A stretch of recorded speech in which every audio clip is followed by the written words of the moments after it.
Hello বন্ধুরা, কেমন আছো তোমরা? আশা করি ভালো আছো। আমি ভালো নাই, পেটের ব্যথা, সেই কারণে ডাক্তারের কাছে যাচ্ছি। রেডি হয়েছি, এখন ডাক্তারের কাছে যাব। ডাক্তার আমাকে কি ওষুধ দিল বা আমি দেখো কি দিক দিয়ে ডাক্তারের কাছে যাচ্ছি, সব কিছু এই মিনি ব্লগে তোমাদেরকে দেখাবো। অবশ্যই দেখবে। এখন আমি বাসা থেকে এইভাবে বের হচ্ছি। ওকে, ভালো থাকো। পরবর্তী স্টেপগুলো আমি দেখাচ্ছি একটু পরে।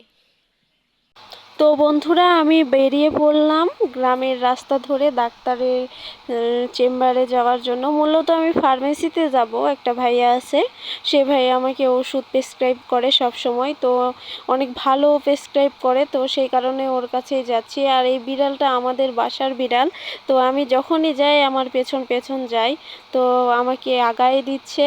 এই যে আমি আমার গ্রামের রাস্তা দিয়ে উঠতেছি, এই যে দেখেন চলে আসছি। অনেক সুন্দর কিন্তু আমাদের গ্রামটা, যদি আপনারা কখনো আসেন অবশ্যই ঘুরতে আসবেন। অনেক সুন্দর গ্রাম, দেখার মতন মনোমুগ্ধকর পরিবেশ।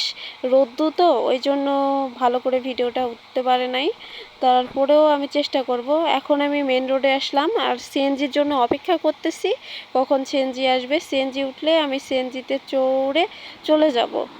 আর এইটা হচ্ছে আমাদের মেন রোড, যেখান থেকে আমরা গাড়িতে উঠি আর কি।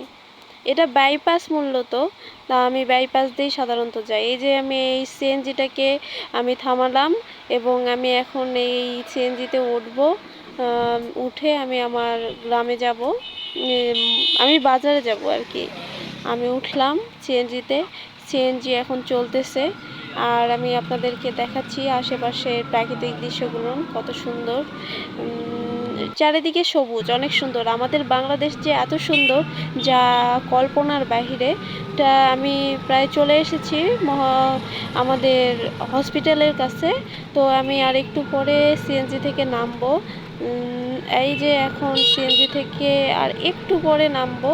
চলে এসেছি মূলত বাজারের ভিতরে। এখন আমি সিএনজিকে বলতেছি দাঁড়াতে, সে দাঁড়ালো। সিএনজি থেকে নামলাম, ভাড়া দিলাম। ওই যে সামনে একটা সাইনবোর্ড দেখা যাচ্ছে বিসমিল্লা ফার্মেসি, সেইটা হচ্ছে সেই দোকান থেকে আমি ওষুধ নেব।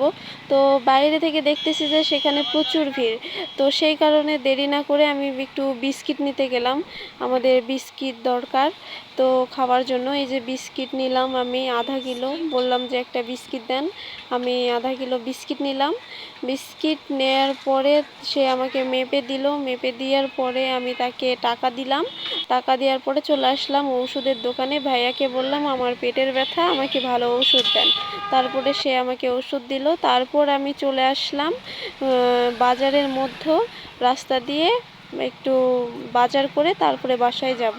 এটা হচ্ছে আমাদের বাজারের রাস্তা, তো আমি যাচ্ছি। তো আজকে এই পর্যন্তই। ভালো থাকবেন, সুস্থ থাকবেন। যারা আমার চ্যানেলটা সাবস্ক্রাইব করেনি অবশ্যই সাবস্ক্রাইব করবেন। বাই।